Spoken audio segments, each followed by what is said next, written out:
Good evening. My name is Brett Stalkup. Welcome to Choices Podcast. It's choicespodcastofficial.com. You can find us on Facebook with Choices Podcast Group. You can find us on our own website. Please find us and subscribe. We encourage it. We encourage you to ask questions during the show. Tonight we got a great show. The title of it is Why Do I Worry? Why do I worry? Everybody's afraid of something. I'm afraid of myself most of the time. Anyways, we're going to have a great time. We have a wonderful guest, Judy Gaman. I will introduce her in a second. But first of all, I'm going to introduce our co-host, Carcass John, and he's going to give us our lyrics for the evening. How you doing, Carcass? Doing great. Now that I'm nice and cooled off. We had that prior discussion about the AC going out, but I always try to shock the world. I shocked the world with Christina Aguilera last week, and I know that was impressive to you. But so here's a song that by David Bowie, Changes is the song, and you've all heard it. And I've got the lyrics wrong for so many years, and now we're going to make that right. We're going to correct it. But as I read through this actually fits a little better than I thought. So it says in the very first verse, it says, still don't know what I was waiting for. And my time was running wild. 1 million dead in streets. And every time I thought I got it made, it seemed the taste was not so sweet. So I turned myself to face me, but I never caught a glimpse how the others must see the faker. I'm much too fast to take that test. And then it goes through the chorus with a very familiar cha-cha-cha changes, but it says, turn and face the strange. Don't want to be a richer man. Turn and face the strange. There's going to be a different man. Time may change me, but I can't trace time. Not change time. Change time. Trace time. So a couple of things that stick out there. That time may change me, which we all know.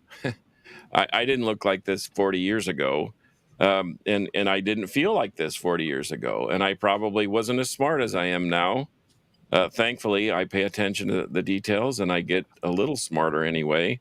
But I can't trace time, and I thought, well, what does that mean? And I don't think it's something that we can emulate or change or whatever. It is what it is.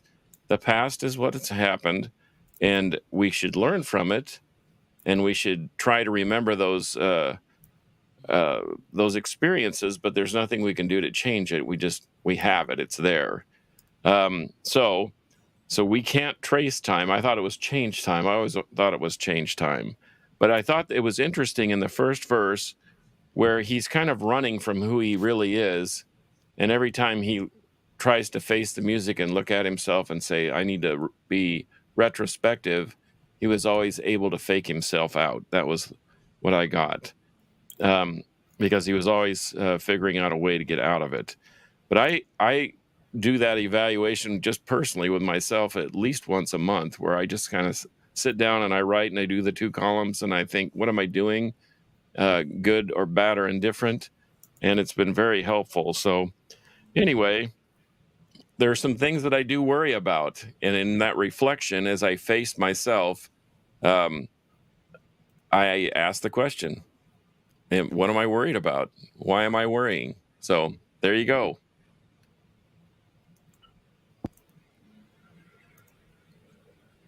Brett?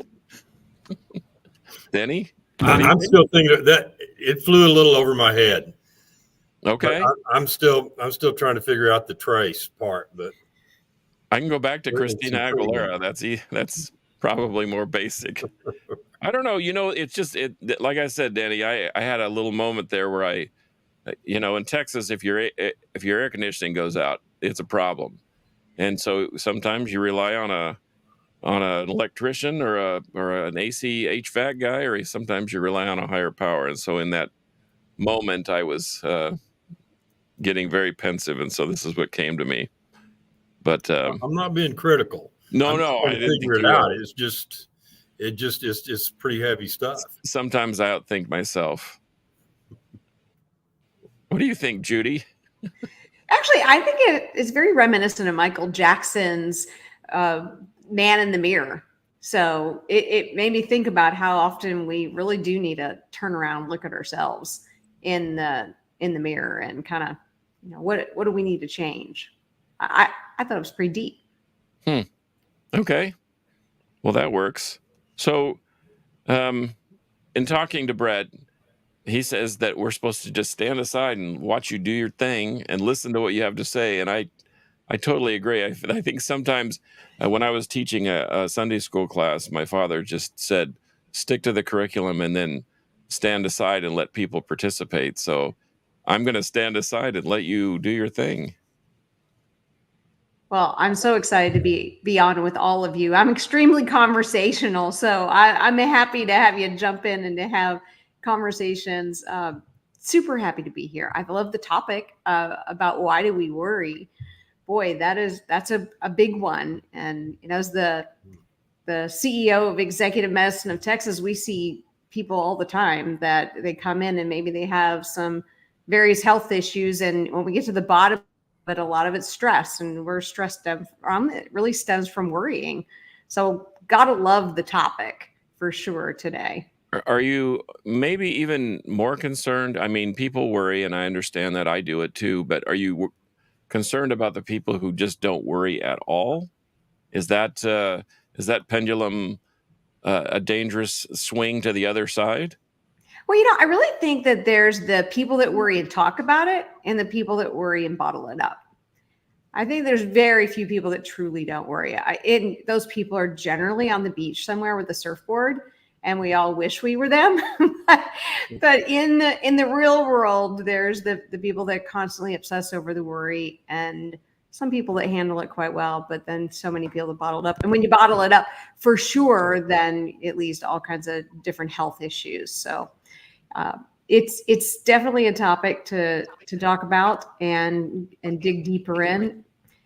One of the things that I love about being able to meet a lot of centenarians, Brett and I had this conversation many times about just the ability I had while I was working on a book called Age to Perfection, How to Thrive to 100, Happy, Healthy, and Wise. When I interviewed these people over 100, because one of the things that I was doing at the time was doing a lot of research, deep dive, why do we live so long? What are all the reasons that we do, studying the blue zones, really putting that research mind on you. Mentioned earlier that I went to GW, and my undergrad from the School of Medicine Health Sciences was actually in clinical research. So because of that, I really love to dig into the research. But at one point in writing that book, I really sat back and I had this writing assistant. I said, I'm thinking about this, and maybe we should just actually ask the people that lived over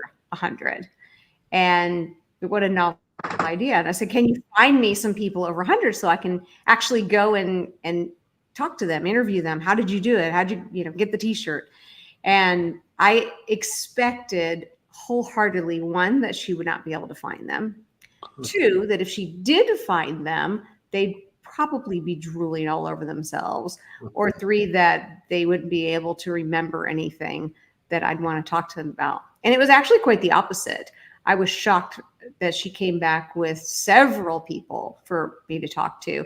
And in doing so, I learned so much about living a healthy, long life, and really about life in general. One of the people that I met was Lucille Fleming.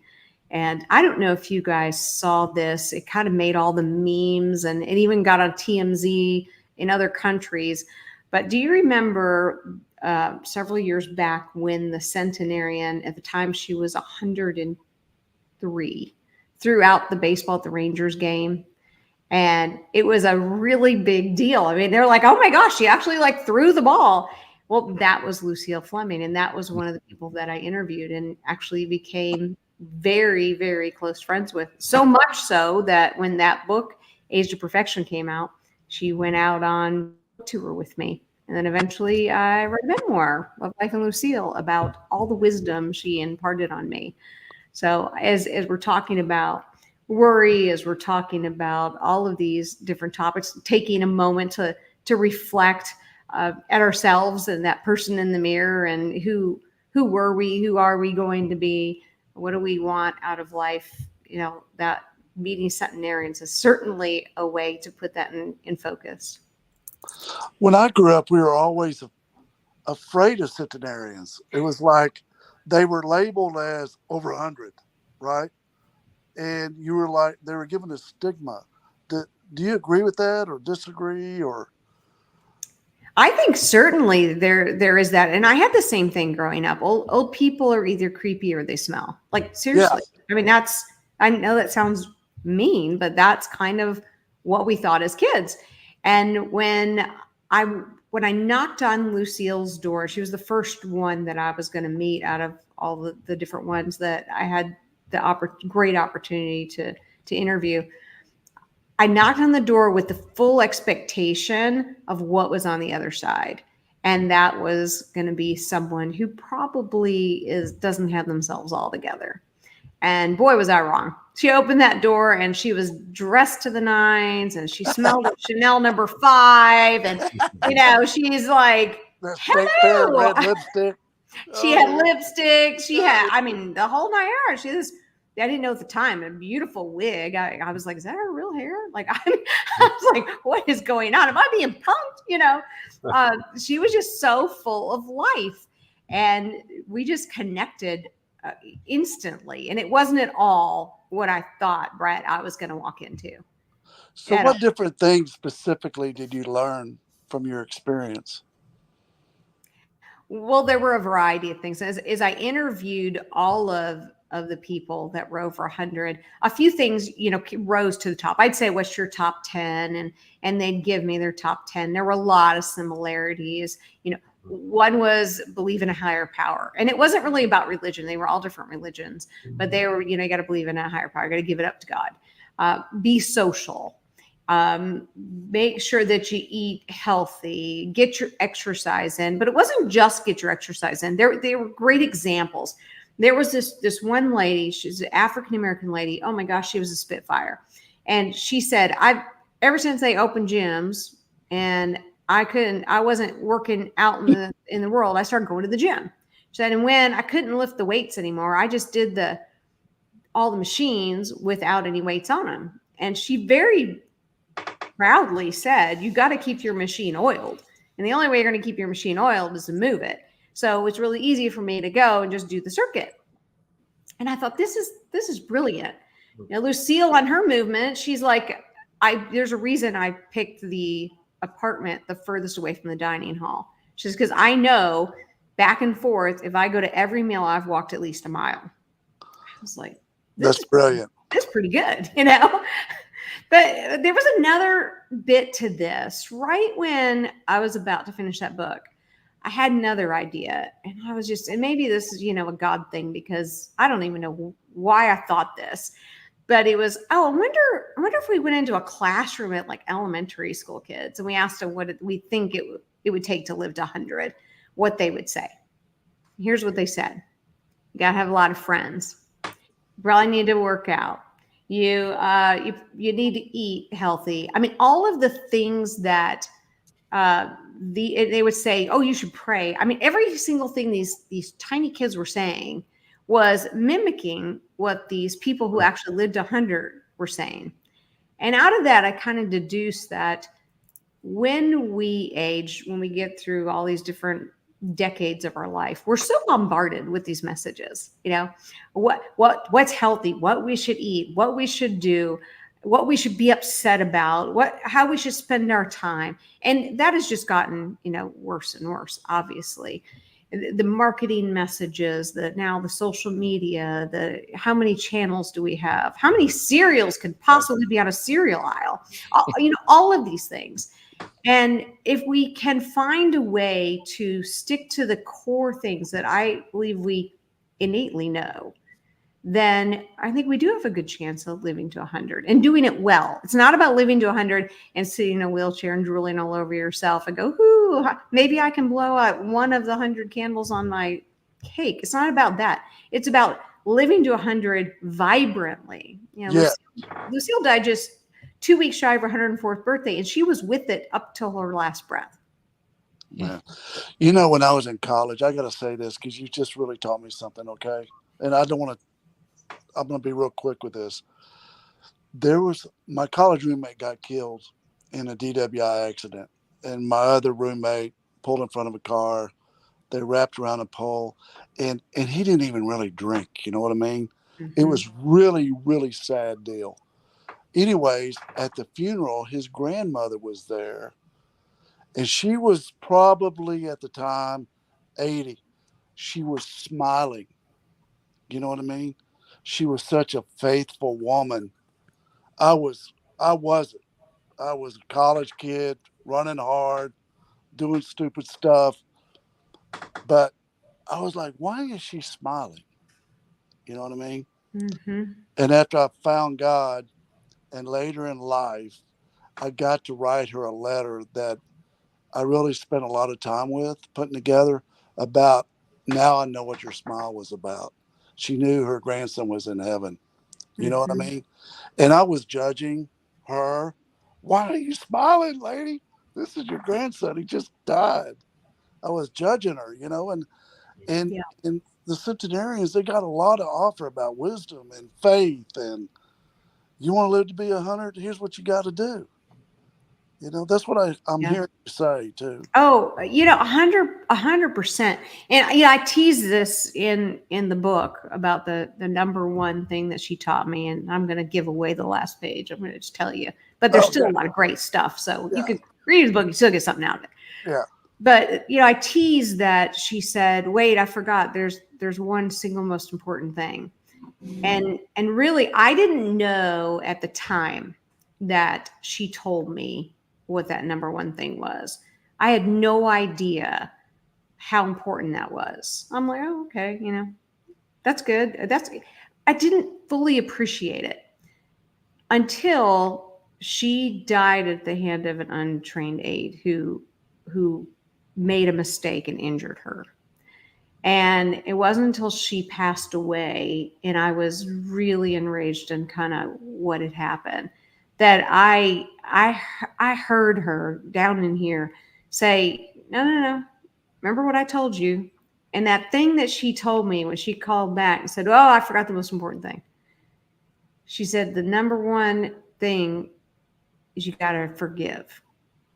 Because if you can't master forgiveness, it'll eat away at you and it'll take away your happiness. It'll take away your joy and it'll take away your health." And I just didn't get it at the time, but I got it later. And I've actually written a screenplay and right now looking for funding on it, where I wrote a lot about the things I wrote in Love, Life, and Lucille, but I incorporated some things from my child and my mom, and I have entitled it "The Other F Word," because I think during this time we focus so much on all these other things and we forget the importance of forgiveness.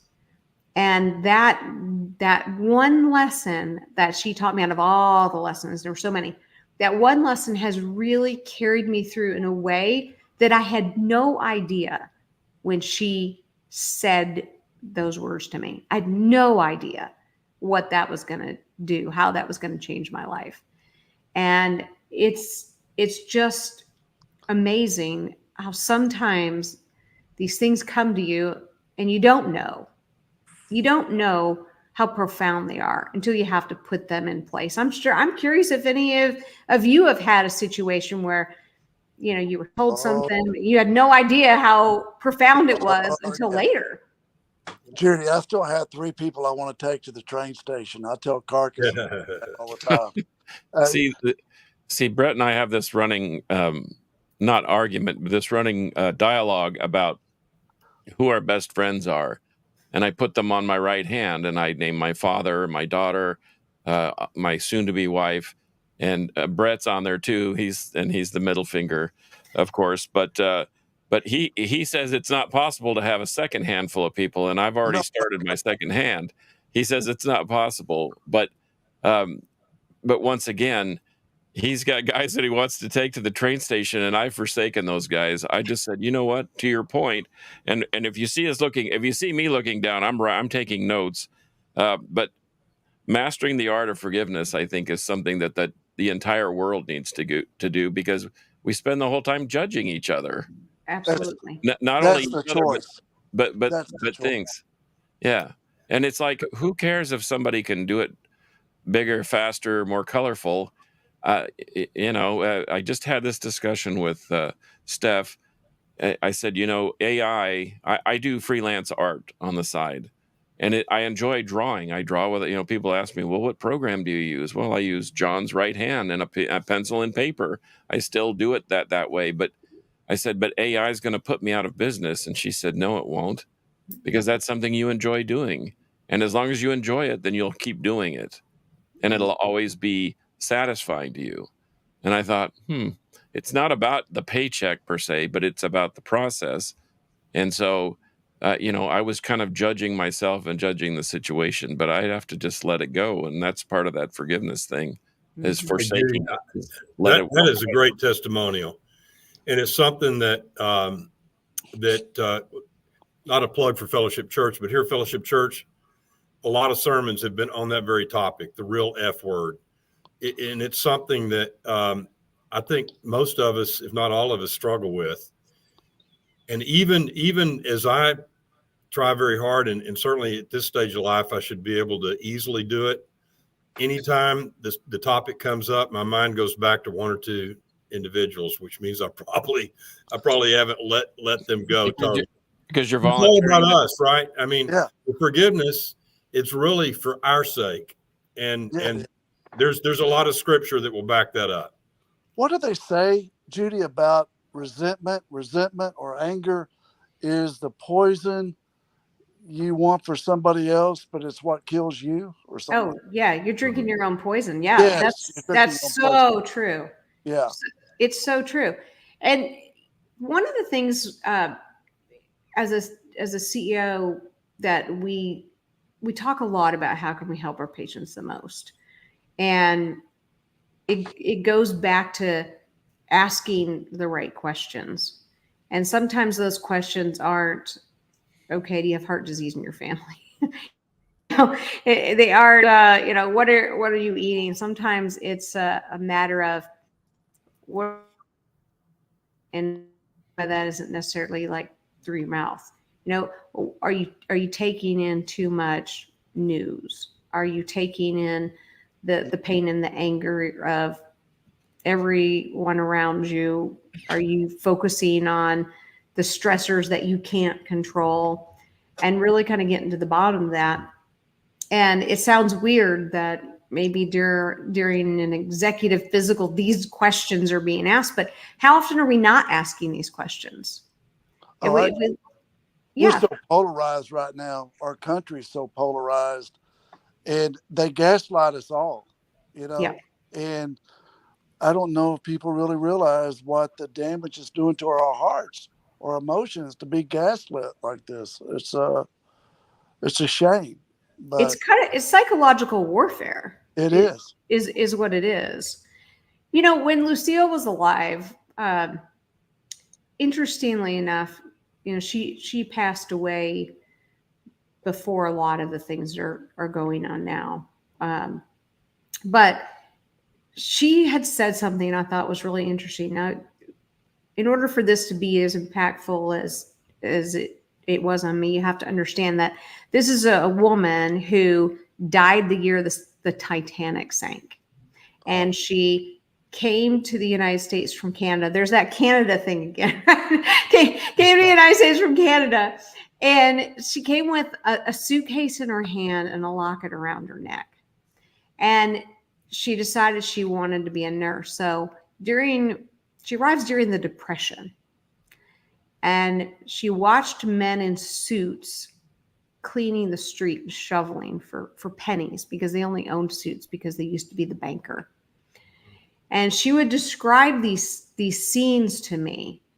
And she would describe to me how she had to prove herself to even get into nursing school. She took a job at the hospital. She cleaned bedpans, and she'd make those suckers shine so much, she said their butts would slide right off of them. But it was so much better when she'd tell. I mean, she just gets so animated. Yeah.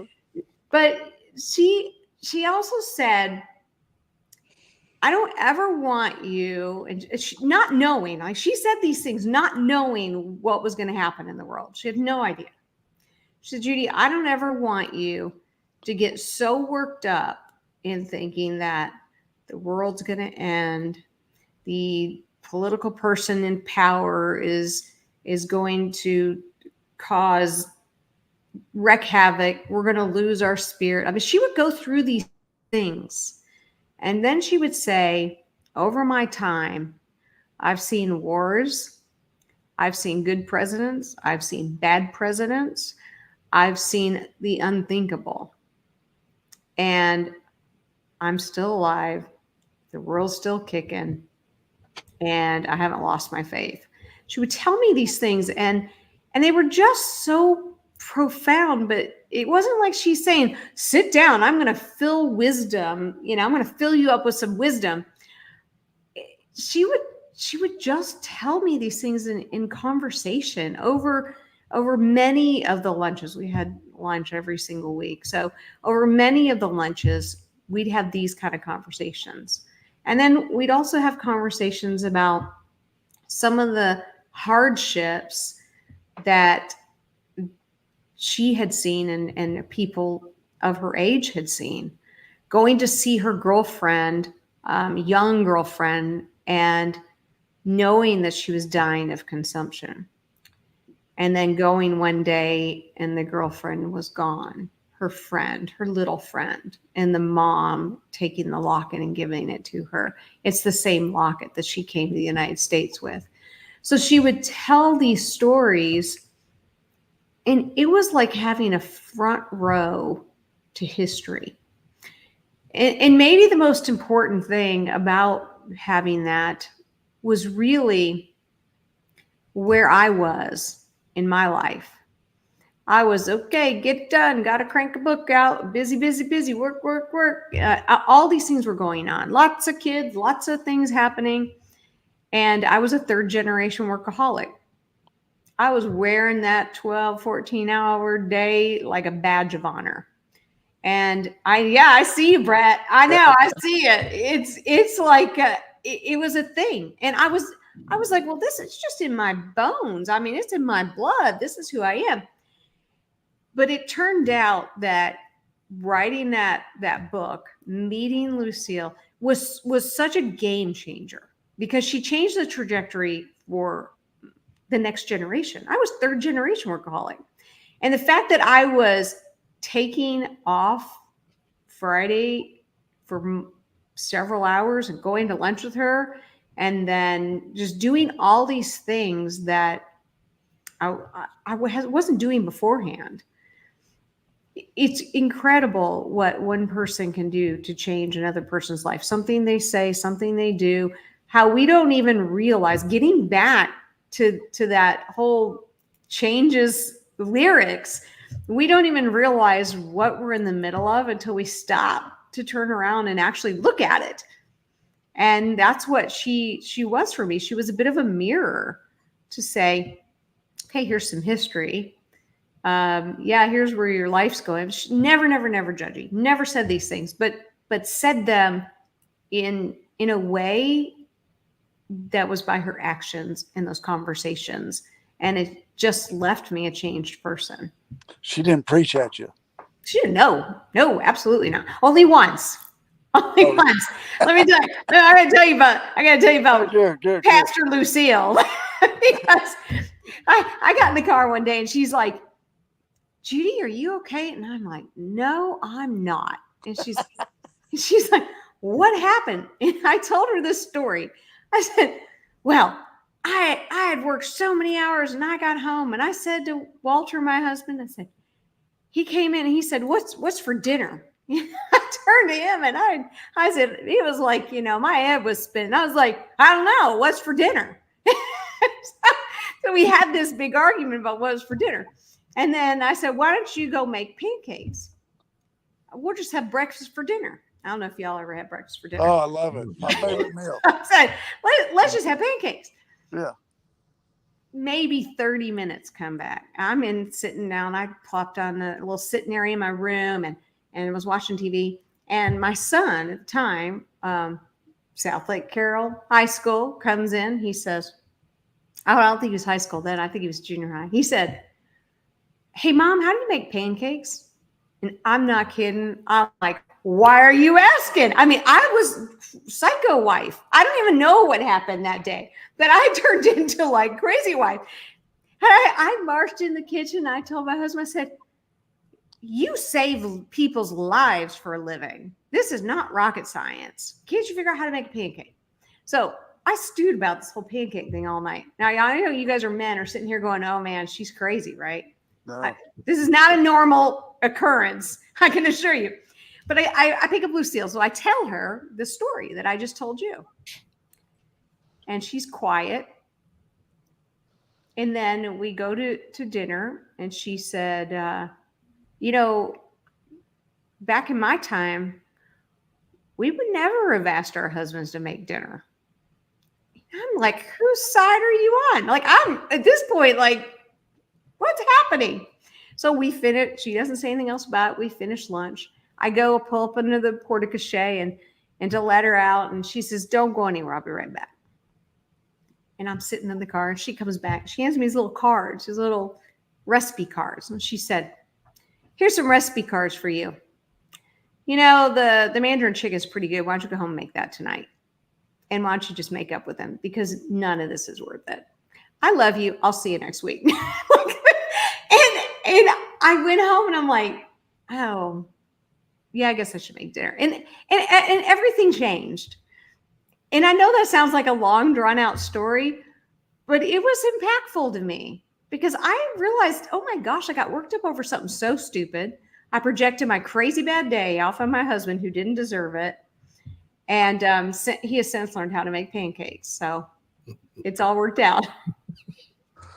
You know what? You're also, before I say anything else, I want you to tell people how to buy your book. Oh, yeah. So Love, Life, and Lucille, you can pretty much get it anywhere. It's all the booksellers online. Yeah. Good. So you also are passionate about the secret. The technology that we cling to sometimes lets us down. Well, so I'm taking notes, Judy, and this thing that you said earlier about resentment. Resentment is the poison that basically kills our soul. Mm-hmm. I think that's as poignant as it gets, and I yes, I realize that you might have been crazy wife there for the moment, but I think that we all go through similar experiences where we're just frustrated. And I used to be one of those 14 to 16 hour a day people, 6 days, 90-hour week persons. I was one of those guys, and then woke up one morning and realized I hadn't seen my infant son awake in 6 months. And I thought, wow, what am I really truly missing? And sometimes those old habits creep back into play. But to your point, sometimes it takes somebody to kind of rattle the cage, and then you have that epiphany that there are other things outside of your 14 to 16 hour day. But so I know how to make pancakes too. So Don't tell Walter you shouldn't feel bad. So Judy, I got blown off by somehow this. I don't know why. We were about to start talking about you, but I didn't get a chance to chime in. You came back too soon. Reverend, way too fast. Reverend, don't tell any stories on me, Reverend. I was getting ready to. I want to know how to reinvent yourself. You talk about to have a fulfilling life, you have to continuously like reinvent yourself. What's the best way to do that? Well, I think that we all change. I love this thing that I heard recently. And I actually read it in the Pivot book. Have you guys read the Pivot Year? I think it's called the Pivot Year. Oh, no. So good. It's like these daily exercises. It's written by this young lady. I didn't even know she was young until I was telling somebody how wise this writer was. And they're like, yeah, have you seen her? And they show me a picture. I'm like, oh my gosh, how could she be so wise? She's so young. But one of the things that said is our life cycles through so many, our soul cycles through so many, and our life, oh, I wish I could remember it exactly, but our life doesn't catch up. Like we assume that, like Judy today is the same Judy tomorrow and the same Judy. And we don't allow for the fact that our souls have progressed in a way that we're wiser, we're smarter, we're more patient. And to match those things up, sometimes it can be very confusing because, we often say, well, that's the way I've always been, or that's just the way it's always happened. And this is who I am, but we've changed. And even our souls have changed, maybe perhaps our faith progression, maybe we've had children, maybe we've lost a parent. I do think that there's milestones in our life that change us forever. And in the, birth and death are obviously some of those. When we hold our child for the first time and realize, oh my gosh, I'm actually responsible for this human being. I hope I get it right. Or when our parent dies and we feel like we're orphaned. I often say I'm going to write a book called The Adult Orphan, because there is something that happens when your parents leave this earth, and it's a different feeling altogether. I don't know if you guys have had that experience, but I know certainly when my mom died and my sister died, the world seemed a little different to me. Yeah, you're right. I tell people all the time, though, we got to keep the journey of life going down the journey river. We got to keep going forward. We can't go backwards. We got to keep going forward and keep throwing people in our boat and keep paddling, Mm-hmm. What do you think, Reverend? Well, I think we're supposed to change, right? We're supposed to grow. And it's that whole sanctification process, if you want to put it on a spiritual level, right? And I mean, we change. I think our personalities change some too, and life experiences change us. But we're supposed to grow. And I think, Judy, about the story that you shared with us, probably one of my greatest weaknesses for years was just I'd be a little too quick to show my emotions, and then I'd have to learn how to apologize, and I'd have to apologize, and as I've gotten older, it's so nice not to have to apologize so much, Yeah. But it's just okay to be. Yeah, just step back or leave the room, do whatever. But the tongue can be pretty vicious, can it? And it's all about choice, though. It's funny. It is. Senka, my wife, is Greek. I lived a big fat Greek wedding, crazy, and her dad yelled and my dad yelled, so both of us can't be around yelling. In the 26 years we've been married, the tone is very low. You know what I mean? It's a good and thing. I've enjoyed that. Yeah. Oh yeah, certainly. I think about like my own life, and I think, how does a dyslexic become an author? Because we reinvent ourselves. You know, how we see people reinvent themselves when it's time to retire. A lot of professionals, lawyers and doctors, they really struggle with this because it's part of their identity. And it was never a job, it's a profession. And when you get into these pilots, same thing. You tell a pilot he can't fly anymore because he's too old, and you have wrecked his life. And we see this a lot with patients. I know that friends have struggled with this. And I think on the reinvention, not to bring up Lucille again, but I think this drives the point home. When I was out on book tour with her, and by the way, if you've never traveled with somebody over 100, it's a hoot. But it is a hoot. Especially when TSA looks and they're like, what? or when the year doesn't go back that far to buy the ticket. I mean, all those kind of weird things. But I remember we got up from one interview and she just always stole the show. But we were on television and afterwards, I said, I just feel like you got a new job. And she said, well, I'm a longevity expert. And I'm like, well, yes, you are. And so we sometimes get these titles, they're given to us, whether we become a mom or a dad or we become a boss or whatever. But if we stay static, we know that the brain is neuroplastic, meaning that the brain changes, has the ability to grow. We used to think, the whole, once your brain cells die, that's it. They just die off and then you die. Like, there's a lot of things we used to think that we now know aren't true. But now we know that the brain can actually regenerate and et cetera. But we have to think about that from the perspective of our own lives, how we can regenerate our own lives. We can reinvent who we are.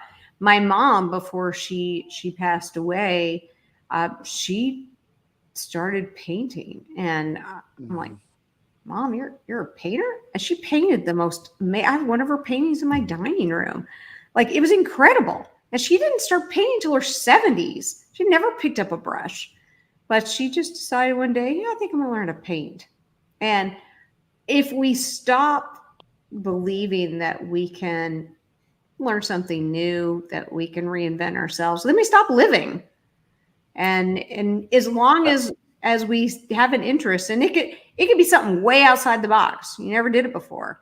And maybe you got to try a few things to find out what sticks. But I think if we reinvent ourselves every decade or every so often in some way, shape, or form, we continue to grow. And as long as we continue to grow, we continue to live on. That's good, Judy. And you said something earlier where you hear somebody say, and I've probably said it myself, that's just the way I am. That's the way I was brought up, and this is who I am. And I got paid a lot of money back when I did what Brett's doing now, to be a little harsh, to be in your face, to be tough. No, you can change, right? You don't have to be that person. You can grow out of a lot of things. Mm-hmm. I agree 100%. Brett, I don't know. Have you grown out of that? Yeah, I did. I told lawyer? the guy I had to go to court today with the guy that's a jerk. And I had him in the office yesterday with all my staff, and I said, look, I'm going to go take you to court tomorrow. We're going to get this behind you. But let me tell you, if you want to be a jerk, you're going to be a jerk right here for the next 15 minutes. Because in court tomorrow, you ain't going to be a jerk. I don't take it anymore. And when I was a young lawyer with this building, I would have probably let him be a jerk, but not anymore. I believe in kindness, self-respect, and treat people kindly and try to keep the world moving and being in a better place. Judy, you know what I was hearing that was really cool? You know what I like about you? You will never be trapped. You know what I mean? Right. No, girl. You know what? Some people get trapped. You'll never be trapped. And I say that because my kids, I told my kids this the other day. Look, for you to go to school, something happened to me where I couldn't practice law, I'd start mowing yards on Monday. I'd get you through school. I'd do whatever I need to do to make it happen. And that's what I call champions like you. You're going to do whatever you need to do to make it happen. And if you got to run through a wall, you're going to run through a wall. No one's going to trap you. I love that. Well, I think part of that's, my mom, my parents divorced when I was young, so I was raised by a single mom. And being a Gen Xer, I have this saying about Gen Xers that we were always solving for X because nobody was telling us anything. We always had to just figure it out. Nobody was home. So I think part of that, and I fully appreciate what you just said. I'll just go mow lawns. I'll just figure it out. I think part of that comes from maybe the past generations. I don't know how much of that is instilled now. And I don't know how much of that I didn't maybe force our kids to have our dog in the hunt. I do regret that. Mm-hmm. That maybe we should have had them have to figure things out a little bit more. I wish if I had one regret, that would be it. That me too. Things wouldn't have come so easy to them because it left them almost handicapped in a sense. The trying to make up for all the things I never had. Well, maybe the fact that I didn't have those things was a blessing and not a curse. Mm-hmm. Yeah, I agree. You're so awesome. I'm so glad you've been on our show. It's such a pleasure to meet you. Thank you. You are a champion, and your accomplishments are just amazing. CEO, speaker, writer. I mean, I thought I was going to die writing one book. You've written 7. That's amazing to me. And I'm anxious to see the playwright. I think that'd really be cool. But we always like to end our show with a fun slogan, okay? Tonight, the slogan is, if you play stupid games, you win stupid prizes. Amen. Amen. I get it. That's great. That's good. Well, so true. Judy, hang on. We're going to close the show, but we really appreciate you. Hang on. We're going to bring you in another room. Thank you very much. You guys have a great night. You too. Thank you. Thank you, Judy. Thank you. Thank you, Judy.